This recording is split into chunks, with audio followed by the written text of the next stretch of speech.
Alright, this video is for part 2 today on standard form. We're going to do problems numbers 1 and 2 together, and I'll show you as many ways as possible to do these problems. So I'm going to start by showing you the way of finding intercepts. So we call this the cover-up method. So if I wanted to find the x-intercept, what that means is I'm going to make the y value a 0. If I'm covering up the y, all that leaves is x equals 5, because again, I'm covering up the y. Nothing left but x equals 5. So that's going to be my x-intercept. So I'm going to go on the x-axis over here to 5 and put in a dot. Then I'm going to find my y-intercept. And that y-intercept is going to be the place where the x is the 0 this time. So I'm making the x go away. And it says negative y equals 5. But I don't want negative y, I want positive y. So if I'm going to switch the plus and minus sign on the left side, I want to switch the plus and minus sign on the right side, giving me a y-intercept at negative 5. So that's down here on the y-axis. And I could draw my line through. Well, that's not the only way to do that problem. You could have also, on that particular problem, you could have solved it for y and graphed it like slope-intercept. So that would have been x minus y equals 5. Where you would have circled what you're solving for and minus x on both sides. The x is canceled.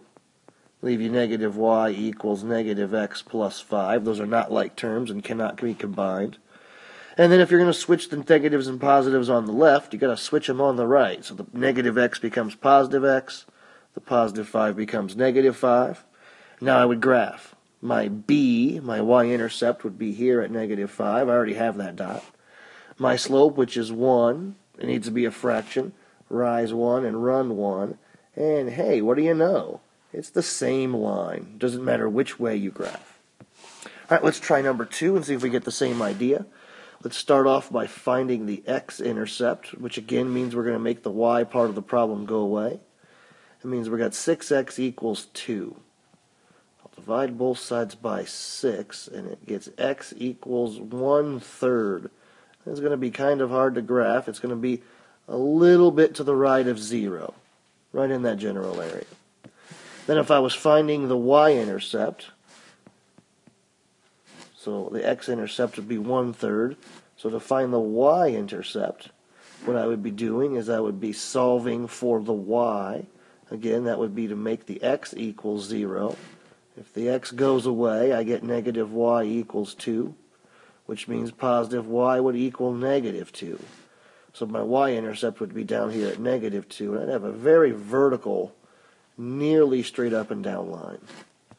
Again, I could have also changed that into slope-intercept form if I would have started with 6x minus y equals 2 and solved for y, again, circling what I'm solving for. I would have minus 6x on both sides. Had negative y equals negative 6x plus 2, and then had to switch again. Made the 6x a positive and make the 2 a negative. Again, that would be down here at negative 2, a rise of up 6 and over 1, and again, that would be the same line we just drew. All right? If you have any more questions, make sure you ask your neighbor before you ask a teacher. Thank you.